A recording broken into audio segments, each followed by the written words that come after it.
Amigos televidentes, muy buenas noches. Aquí nos tiene de nuevo en sus hogares en el programa Verdad y Justicia. Hoy vamos a abordar un tema interesantísimo, pero antes debo presentarles a la productora y conductora también del programa, la periodista Jimena Guzmán Pinilla. Jimena, buenas noches. Hola Orlando, buenas noches. Buenas noches, gracias por seguirnos. Y ahora a lo nuestro, las comunicaciones, o mejor, las citaciones y las citaciones y notificaciones en los procesos judiciales o administrativos. La naturaleza humana tiene una característica que la hace diferente del resto de la especie de seres vivos. Tenemos que recordar que todos los seres vivos del planeta se comunican entre sí. La única diferencia que hace a la naturaleza humana es que nosotros somos la única especie que tenemos gramática y sintaxis, y por lo tanto podemos elaborar nuestro propio lenguaje de comunicación de manera convencional. Tan es así que hasta tenemos idiomas diferentes. El tema es comunicación. Esta característica comunicacional tiene sus peculiaridades en el proceso civil, penal, administrativo, familiar, etcétera, en el proceso judicial o administrativo. Ese es el tema de hoy, y para introducirnos al tema está Jimena Guzmán.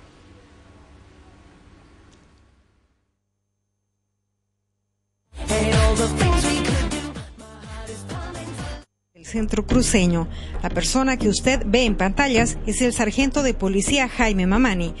Ocurrió el 30 de marzo del 2012. El policía bajó de un vehículo rojo, se acercó a esta casa y sin tocar el timbre ni verificar si había alguien en ella, pegó un cedulón en la pared. Le tomó una fotografía como constancia de haber dejado la nota y practicado la notificación. Luego la retiró de la pared y se marchó.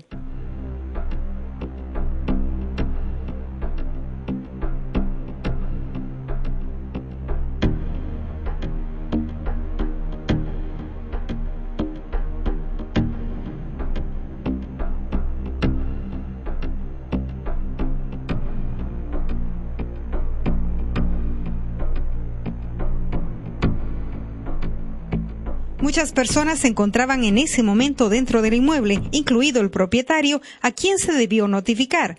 El grupo solo se enteró de lo ocurrido cuando una vecina les advirtió que un sujeto que lucía un chaleco de la policía había pegado un papel en la pared que luego él mismo se llevó.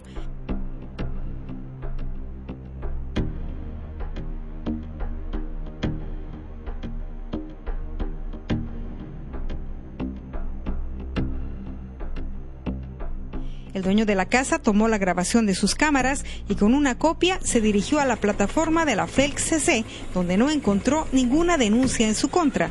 Los 4 días siguientes recorrió cual romería otros puestos policiales y oficinas fiscales para saber con qué actuación policial o fiscal había sido notificado. En ningún sitio le supieron dar información y aparentemente ninguno de los consultados reconoció a la persona de la filmación. Curiosamente, al 5.º día, sin duda alertado por sus camaradas, el sargento Mamani Condori se presentó en el domicilio señalado. Esta vez lucía el uniforme de reglamento y realizó la notificación personal con una resolución emitida por el entonces fiscal del distrito de Santa Cruz, Isabelino Gómez Cavero. El caso se refería a una denuncia contra un juez por los delitos de prevaricato, resoluciones contrarias a la Constitución y las leyes e incumplimiento de deberes. ¿Por quién habría sido instruido y protegido este sargento de policía para actuar de esta forma ilegal? El caso tuvo que ver nada menos que con la acusación a un juez y con actuaciones importantísimas del otrora fiscal de materia Freddy Pérez y por el mismo fiscal del distrito, Isabelino Gómez.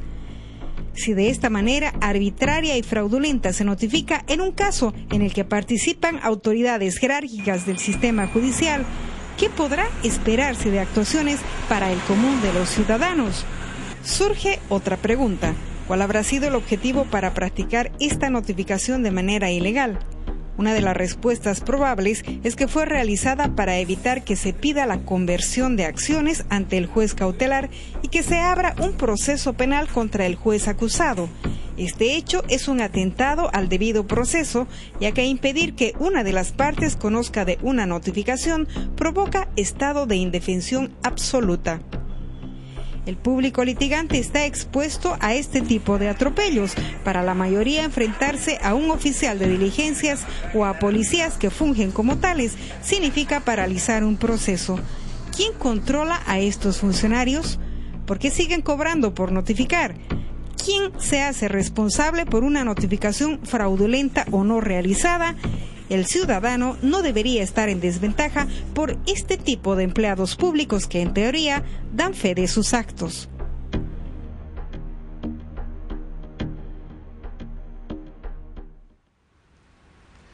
Puntualicemos algunas cosas que son importantes. Primero, las comunicaciones judiciales, y en especial la citación, como el primer acto a través del cual el ciudadano común se entera que existe un proceso en contra suya, es fundamental al ejercicio del derecho a la defensa. Sin que yo conozca lo que hay en contra mía, en materia administrativa, civil o penal, mal podré ejercer mi derecho a la defensa. Y por lo tanto, el proceso que pueda desarrollarse a partir de ahí con un acto viciado es nulo de pleno derecho, pero esa nulidad no opera de hecho, sino a través de un proceso judicial. Ahí decía Jimena en la introducción, ¿quién se hace responsable de estos actos?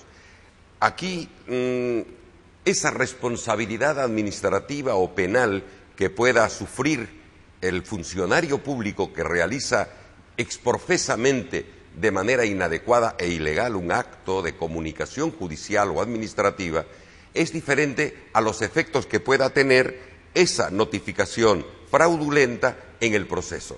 Por lo tanto, en ese proceso mejor, la parte afectada tendrá que hacer valer sus derechos reclamando, impugnando y utilizando todos los mecanismos que la ley le franquea. Para introducirnos un poquito al tema, ya más en concreto sobre las citaciones y notificaciones, preguntamos a los entendidos, a profesionales prestigiosos que nos contestaron así a nuestra primera interrogante referida a lo que significan y lo que en definición son las citaciones y las notificaciones. Así nos respondieron. La citación es la primera comunicación que se hace a una parte demandada en un proceso de cualquier naturaleza, ¿no? Y la citación siempre debe ser personal.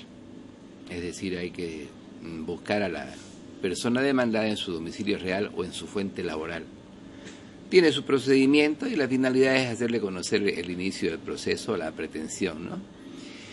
En cambio, la notificación son actuaciones que se realizan después de la citación con la demanda a las partes, que al momento de presentar la demanda, la parte señala un domicilio procesal, que regularmente es el bufete del abogado, y debe practicarse en el domicilio procesal. La notificación. La citación es con la demanda y la reconvención únicamente. Las demás actuaciones deberían hacerse en el domicilio procesal y hay algo más todavía. La regla general dice de que las notificaciones después de la citación con la demanda deben ser practicadas en el tablero del juzgado de los días martes y viernes, y tienen la obligación los abogados y las partes de hacerse presentes martes y viernes con ese fin. Muchas personas, digamos litigantes, entre ellos estudiantes de Derecho y hasta algunos abogados, utilizan el término de manera indistinta, ¿no? Siendo así que citación es una cosa y notificación es otra. Por ejemplo, citación es el actuado legal mediante el cual se hace a conocer a una persona que tiene una demanda incoada en su contra, ¿no? Esa es una citación, se le está haciendo conocer a la persona, el primer actuado que se le hace conocer a una persona que tiene una demanda en su contra. ¿Para qué? Para que se ponga a derecho, para que conteste dentro del término que la ley le señala. Sin embargo, notificación es el actuado procesal mediante el cual se hace conocer a las partes que ya están en litigio todos los actuados que se producen en el trámite del proceso. Esa es la notificación, hacer conocer a las partes los diferentes actuados procesales que se producen en la tramitación del proceso. De modo que no es lo mismo citación con notificación. En las legislaciones de diferentes países lo llaman unos de una forma y otros de otra forma. Cuando hablamos nosotros de notificación o citación, en realidad estamos hablando de una comunicación. Cuando usted lea un libro de 10 años a esta parte, va a encontrar de que el concepto genérico lo llaman comunicaciones judiciales. Entonces, dentro de ese concepto genérico, comunicaciones judiciales, existen ya las peculiaridades de las comunicaciones judiciales. La citación para nuestro derecho es la primera comunicación que se le hace a un demandado avisándole de la existencia de esa demanda. Y cuando hablamos nosotros, repito, para nuestro derecho, notificación, hablamos de las restantes comunicaciones que se le hace, ¿no? Entonces, genéricamente, nosotros la conocemos con el nombre ahora de comunicaciones judiciales.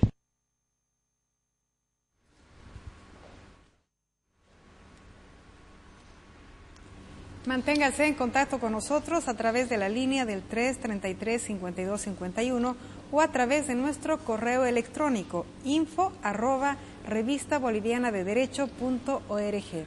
Tendremos más con nuestros entendidos en este tema. No se vaya después del corte.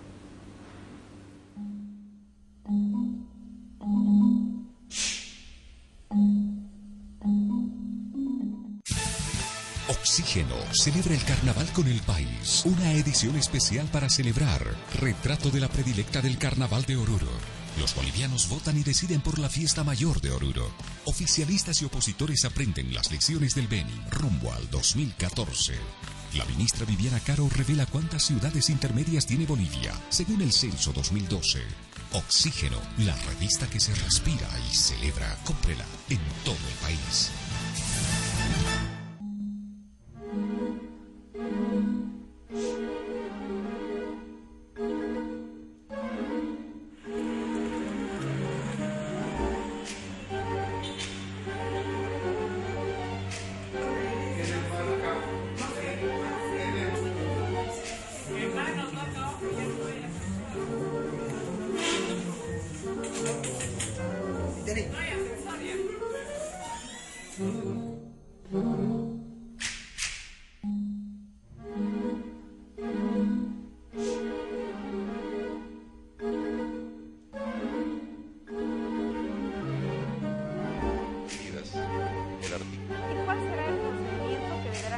Totalmente antidemocrático. ¿Por cuánto? Y el mío propio hasta el próximo lunes.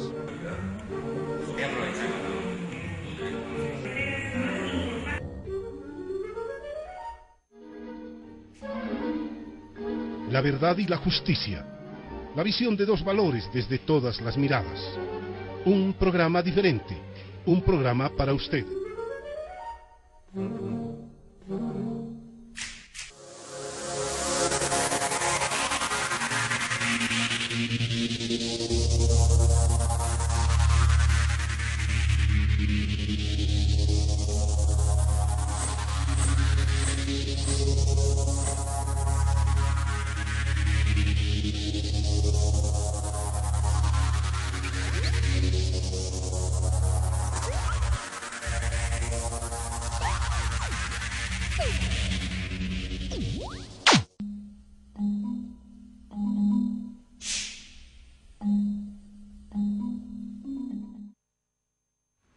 Gracias por seguir con nosotros y tenemos otra pregunta para los entendidos en este tema. ¿Quiénes son los encargados de realizar las citaciones y las notificaciones? Escuchemos. Sí, el mismo funcionario. El oficial de diligencia, en los juzgados en materia civil tenemos oficiales de diligencia. En los juzgados en materia penal y en materia familiar tenemos un nuevo sistema que se llama la Central de Notificaciones, y no es otra cosa que una oficina encargada de realizar estas diligencias. El juzgado remite la diligencia a la central y hay unos 20 funcionarios que se encargan de ir a dejar las diligencias al domicilio procesal. Cuando la diligencia debe realizarse, como le explicaba anteriormente, en el tablero del juzgado, la practica directamente el auxiliar de apoyo que tenemos en el juzgado, acá en el tablero del juzgado, esa diligencia día martes y viernes. Pero aquellas actuaciones que hay que ir al domicilio procesal o al domicilio real, si es que es citación y notificaciones en el domicilio procesal, las hace la central de notificaciones en materia civil y penal. Perdón, en materia familiar y penal. En civil siguen habiendo los oficiales de diligencia que antiguamente, bueno, que existen hace mucho tiempo atrás y sigue vigente la misma forma de notificar como oficial de diligencia asignado al juzgado. Los funcionarios encargados de practicar esas diligencias son los oficiales de diligencia. Ahora mismo ya en el Palacio de Justicia hay la central de notificaciones, pero no en todas las áreas. En área penal hay central de notificaciones, que es la oficina que se encarga de realizar todos esos actuados. En el área familiar hay central de notificaciones que se encargan de realizar los actuados, las actuaciones de citaciones y notificaciones. Y en el área civil entiendo que todavía no hay una central de notificaciones. Se hace a través de los funcionarios oficiales de diligencia, que se denominan. Estamos en el tema de las citaciones y las notificaciones en este programa Verdad y Justicia, que había olvidado reiterar y mencionar, se desarrolla y se realiza bajo el auspicio y la producción de la Revista Boliviana de Derecho y la Fundación Juris Tantum. Pero al respecto de quién, retomando el tema, quién debe realizar estos actos de comunicación judicial o administrativo. Ya lo han dicho nuestros entrevistados, en materia judicial y en el área civil la desarrolla el oficial de diligencias. En materia familiar y en materia penal, dentro de un proceso, la desarrolla la central de notificaciones. Pero hay otros actos de comunicación que se desarrollan, por ejemplo, en el proceso penal y no propiamente en el ámbito judicial. Hablo de las notificaciones de la Fiscalía, con requerimientos, con actuaciones o actuaciones que desarrolla el propio organismo policial. En ambos casos, en estos últimos dos casos, tanto actuaciones de la Fiscalía como del organismo policial, las notificaciones las practican los mismos policías asignados al caso. Estos personajes, estas personalidades, son fundamentales porque ellos, al ser funcionarios públicos, se presume la legalidad de los actos que realizan. Ellos dan fe, su sola palabra basta para acreditar que una determinada actuación judicial o administrativa ha sido practicada. Y ahora vamos a una pregunta probablemente que sea neurálgica. Es de conocimiento de todos, moros y cristianos conocen sobre el tema que vamos a plantear ahora, pero escuchemos la respuesta que nos dan nuestros entrevistados respecto a si estos actos de comunicación, llámense citación o llámese notificación, deben ser pagados por las partes. Así respondieron. Los funcionarios que ejecutan o que realizan esa labor son funcionarios que ganan un sueldo del órgano judicial, de modo que el litigante o abogado no tiene por qué pagar ni un peso al funcionario que realiza esa diligencia. Bueno, la norma, el procedimiento civil no habla de pago, pero no da también la solución no dice no se pagará porque el Estado asignará una partida, por ejemplo. No. Entonces, lo que se hace y se viene haciendo desde muchos años atrás es de que el interesado en hacer la notificación le dé el dinero suficiente al oficial de diligencia del juzgado para que pueda él tomar un taxi, agarrar un vehículo. Solamente eso cuando está en un lugar distante la persona que va a ser notificada. Pero no hay una norma que diga las notificaciones valdrán tanto, por lo menos acá. Ahora, yo tengo entendido de que en el Palacio de Justicia de acá existe al menos para materia penal existe una plataforma para hacer notificar, ¿no? Y creo que ahí se cobra. Pero en materia penal no sé decirle si es que cuánto cobran o cómo hacen ese pago. Pero normalmente, y les repito, no se debe pagar porque la ley no dice páguese. Pero imaginémonos cómo se va a ir el oficial de diligencia, cómo se va a trasladar a 20 cuadras, a 50 cuadras, por ejemplo, para citar o a notificar a alguien, si no le dan plata para que lo conduzcan, a menos que lo lleven. Entonces, ya se ha hecho esto una práctica que se le paga para que vaya el oficial de diligencia, ¿no?, en un taxi, por ejemplo, y vuelva. Ahora, una plata adicional a eso, yo creo que no corresponde.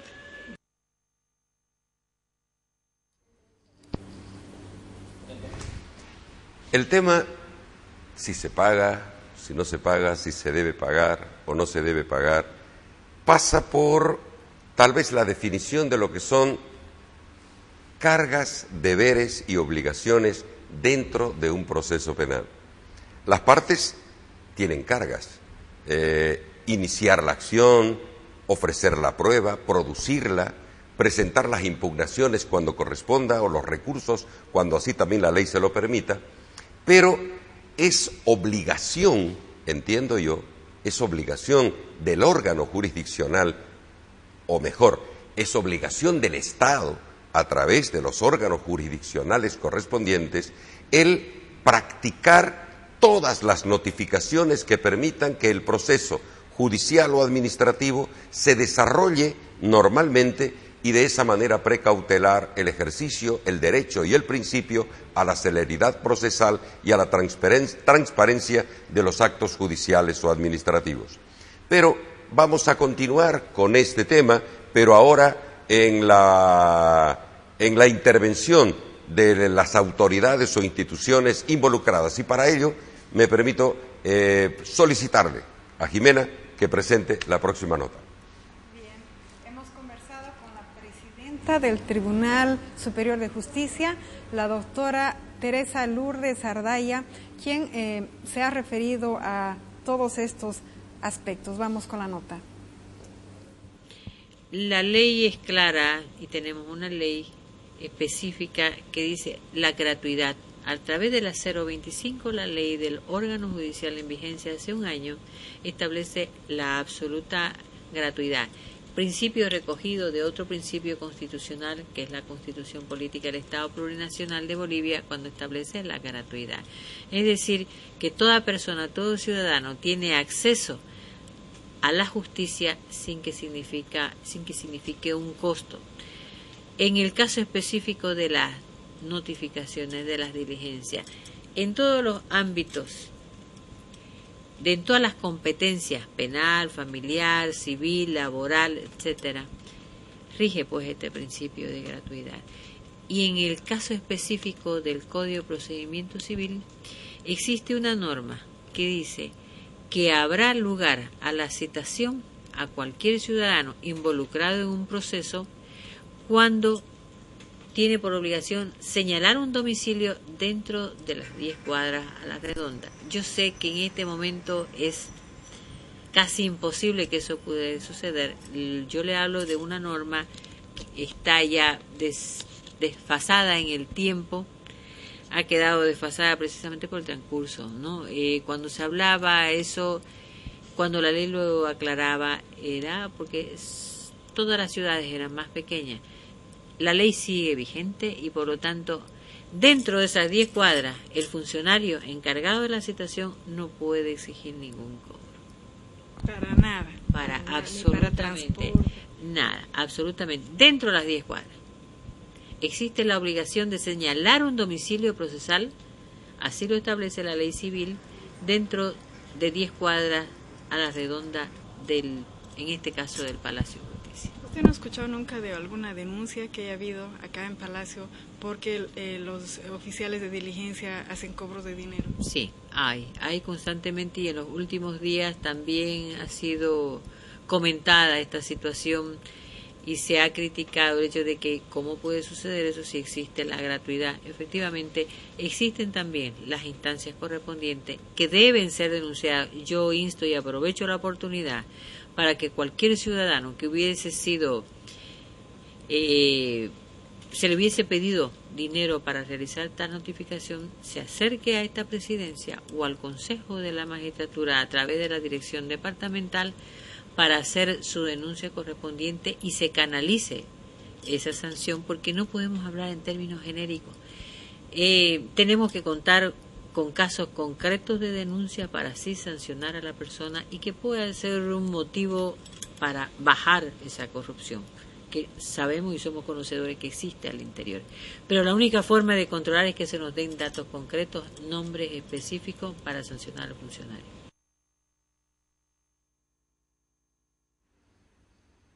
Un tema aparentemente neurálgico dentro del funcionamiento del Poder Judicial, la práctica de las citaciones y las notificaciones y el cobro por la realización de esos actos de comunicación judicial. Las autoridades, los jueces, en general, los abogados, los litigantes, las partes, saben perfectamente que se las debe pagar. Y digo se las debe pagar no porque esté a un mandato coercitivo de la ley, sino porque en la práctica, si no se realiza ese pago, únicamente la diligencia se posterga. El oficial de diligencia hace o el funcionario judicial que corresponda o policial que corresponda, hace una especie de coerción pacífica porque no realiza la práctica que la parte necesita que se realice, que se practique, si no recibe los emolumentos o el pago correspondiente. Ese justificativo de las 10 cuadras, etcétera, que lo comentaremos más adelante o en algún otro programa, pero debemos indicar que la ley habla de la gratuidad y la ley en ningún momento estipula que deba pagarse por la práctica de una citación o notificación determinada. El hecho de que tenga un domicilio a 10 cuadras o más allá de las 10 cuadras y a partir de ahí se justifique el cobro, en absoluto. En absoluto. Puede conminarse judicialmente para que la parte fije un domicilio de mayor facilidad en su acceso para el oficial de diligencias y que éste pueda practicar y desarrollar mejor su labor, pero de ninguna manera justifica el cobro. No existe ley que lo especifique, que lo estipule, que lo permita, pero sí se lo hace. Y lo saben todos, lo sabemos todos. Y las pocas denuncias que sobre el tema se han presentado ante el Consejo, ante el órgano disciplinario del Consejo de la Magistratura, tienen muy pocas posibilidades de éxito. Y a partir del momento en que una denuncia es practicada, el conjunto del juzgado o de ese piso donde se está desarrollando el proceso de esta parte denunciante comienza a ser bloqueado. Hay un conjunto, una especie de colegio de funcionarios que se agrupan para proteger la corrupción del colega, que es una corrupción que mañana le puede tocar a él mismo. Ahora vamos a un brevísimo corte comercial y luego retornamos con este interesantísimo tema.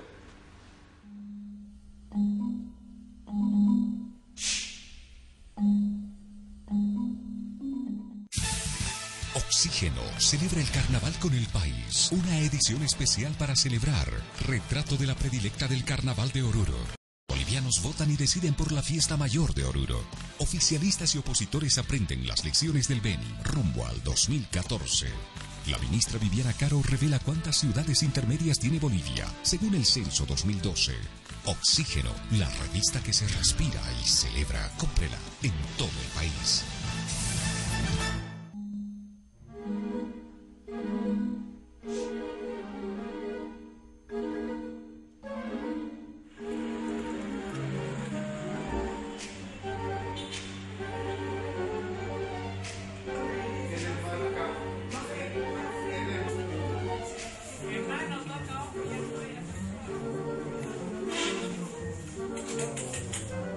Sí.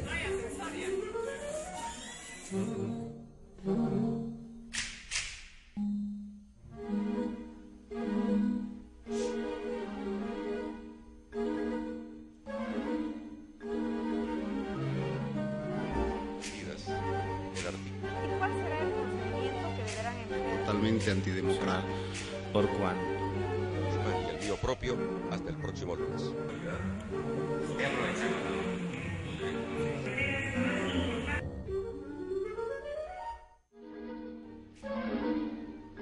La verdad y la justicia. La visión de dos valores desde todas las miradas. Un programa diferente. Un programa para usted.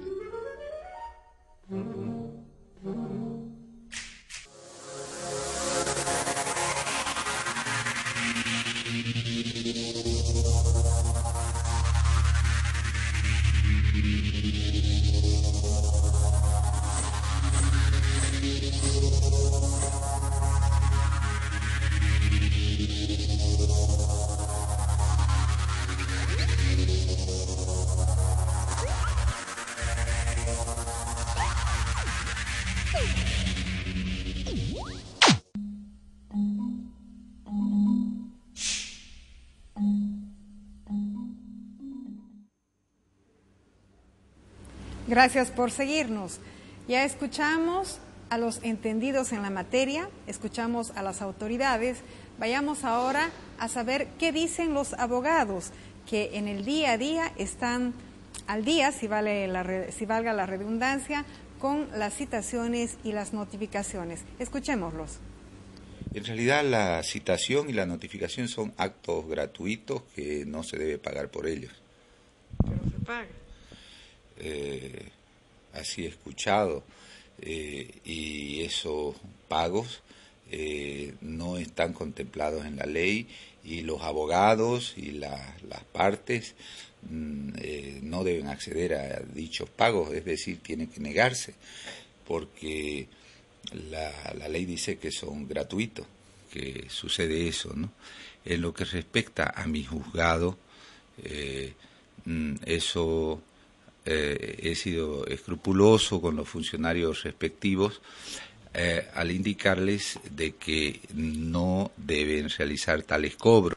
Esta situación de los pagos o cobros que dicen se realizan por estas diligencias tiene que ver con 2-3 aspectos más que valga la oportunidad para analizarlos.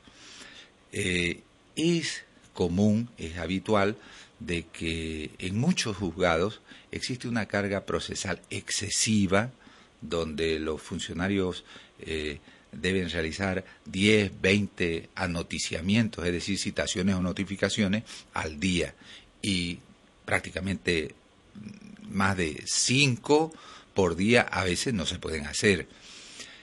Eso por un lado, existe mucha carga procesal en algunos juzgados, y por otro lado el tema que tampoco es justificativo para estar realizando cobros, pero influye el tema de los bajos sueldos en el Poder Judicial.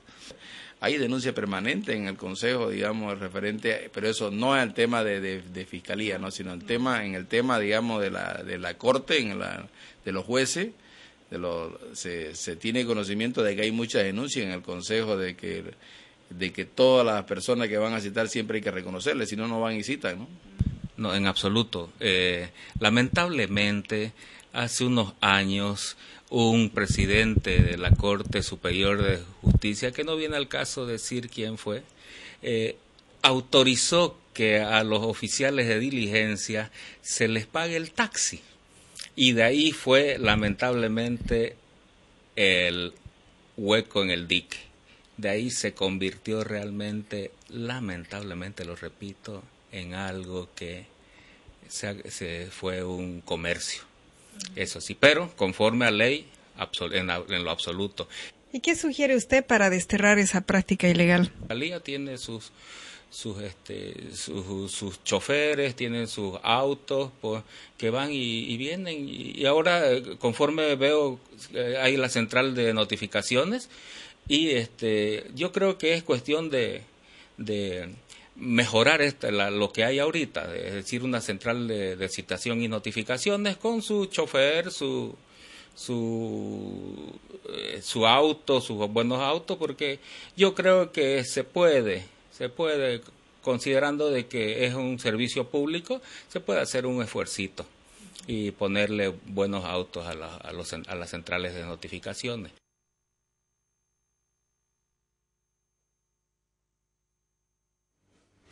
Vamos a intentar, ya para casi cerrar el tema de hoy, el programa de esta noche, vamos a intentar elaborar algunas conclusiones de lo que nuestros entrevistados nos han ido manifestando en el transcurso de las diversas entrevistas. Primero, quiero llamar la atención que hemos tenido un lapsus tecnológico. Nos hemos olvidado de hacer la cita de pie de página, de pie de pantalla, del doctor Raúl Roca, que es miembro del directorio del Colegio de Abogados, del Ilustre Colegio de Abogados de Santa Cruz, y también un ex fiscal de materia. Ahora vamos a estas conclusiones. Primero, la citación y la notificación son dos actos procesales diferentes. Ya lo han explicado, yo simplemente lo voy a reiterar. La citación vendría a ser el primer actuado procesal con el que se hace conocer a la parte que existe un proceso en contra de él. Este actuado o este proceso puede ser civil, penal, familiar, administrativo, agrario, del tema de que se trate. Citación, entonces, es la primera actuación a través de la cual se le hace conocer a la parte posiblemente afectada que tiene un proceso en su contra y que debe asumir la defensa que la ley le permite asumir. Las notificaciones son las diferentes actuaciones que se desarrollan en el proceso después de la citación. Ya lo decían también nuestros entrevistados, la citación es obligatoria con la demanda y con la reconvención, ya no con la sentencia, por ejemplo. La sentencia se comunica en el domicilio procesal. Y las citas y las notificaciones hay de diversas maneras. Puede ser la notificación personal, la notificación por cédula, la notificación por edictos, mediante exhortos suplicatorios. Todo eso está en el Código de Procedimiento Civil. Lo importante es que tengamos idea de la diferenciación entre un acto procesal y otro, citación y notificación. El otro tema, ¿quién debe practicar esas diligencias comunicacionales en el proceso judicial o administrativo? En materia civil, las citaciones y las notificaciones se practican por el oficial de diligencias. Sin embargo, en materia familiar y en materia penal, se las practica a través de la central de notificaciones. Y hay una diferencia abismal. Las notificaciones practicadas a través de la central de notificaciones no tienen la identificación del funcionario que deba realizar esa práctica o esa diligencia y, por lo tanto, no hay ninguna posibilidad de exacción o de cobro por practicar esa diligencia. Eso, entiendo, no ocurre en materia civil, que el funcionario, el oficial de diligencias, ya se le ha hecho hábito y costumbre, con la connivencia de propios y extraños, de moros y cristianos, para que las prácticas de notificación y citación sean pagadas por las partes. Pero esperemos que cuando el proceso civil sea oral y el proceso civil también se desarrolle en sus prácticas de notificación y citación a través de una central de notificaciones, esta ilegal e irregular práctica de cobranza por realizarlas termine desapareciendo. Lo que sí es importante es asumir y admitir, por lo menos por quienes se encuentran en el desempeño del Poder Judicial, de asumir que esto sí existe y tomar medidas. No se trata de meter preso ni de procesar a nadie, porque, como les digo, pareciera de que todos estamos de acuerdo en que así ocurra, pero sí ir superando esa irregularidad en aras de favorecer al ejercicio de la gratuidad de la justicia para las partes. El otro tema que se tocó es si deben ser canceladas. El que litiga, tanto en los órganos policiales, Ministerio Público y también en el Poder Judicial, sabe perfectamente que debe cancelarlas. Y vuelvo a reiterar, ese debe pareciera que hay un imperativo legal. No lo hay. Hay un imperativo de práctica viciosa que obliga a las partes a tener que practicarlas. Los abogados para agilizar el proceso, las partes también para verse favorecidos porque ese proceso ande y se ejecute la celeridad procesal que se encuentra consagrado como principio en la Constitución Política y en la ley del órgano judicial. Lo importante de quién las paga, cuánto se paga, es que esto termine incidiendo en el bolsillo de las partes.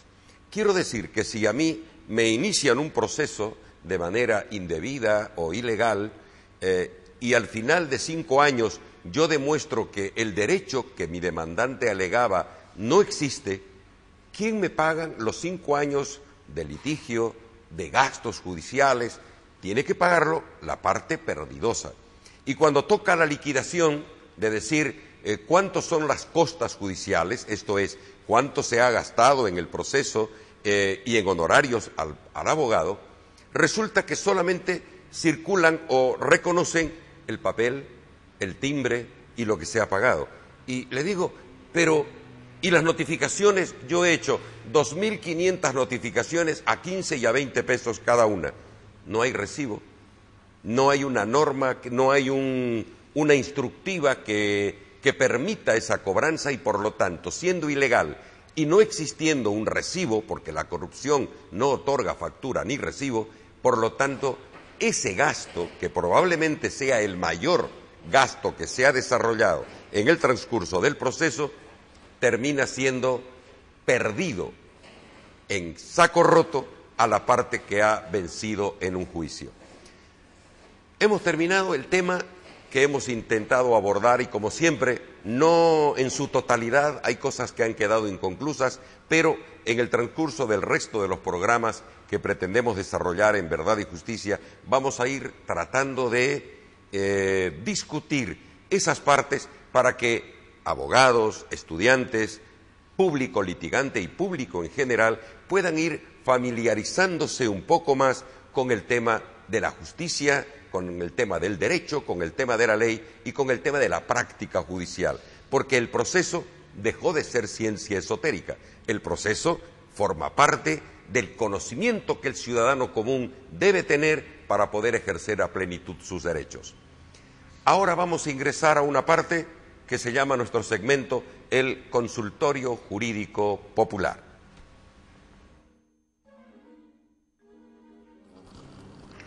Ya debe estar 40.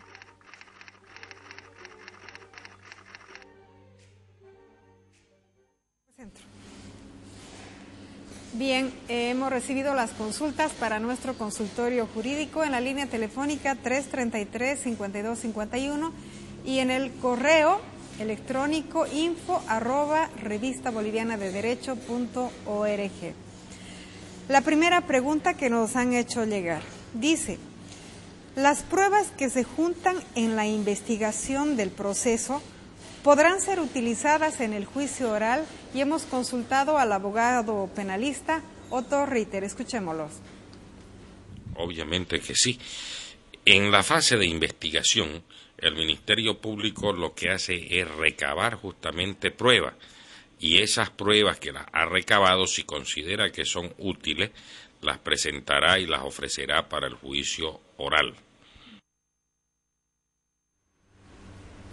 Bien, la segunda consulta te la paso, Orlando. Dice: ¿se puede despedir a una mujer embarazada? Sobre el tema no hay, nuestras leyes laborales son muy dispersas. Desde el Código del Trabajo hay una serie de disposiciones a través de decretos supremos, resoluciones ministeriales, etcétera, que han ido tratando de legislar y acomodar el tema laboral en sus diferentes matices. Sobre el tema en particular hay dos decretos supremos y jurisprudencia que es vinculante y en su caso obligatoria, que certifican, que garantizan la inamovilidad funcionaria de una mujer que se encuentre en estado de gestación. Y no solamente mientras está embarazada, sino además un año después, hasta un año que tenga el hijo que ha tenido esa mujer embarazada.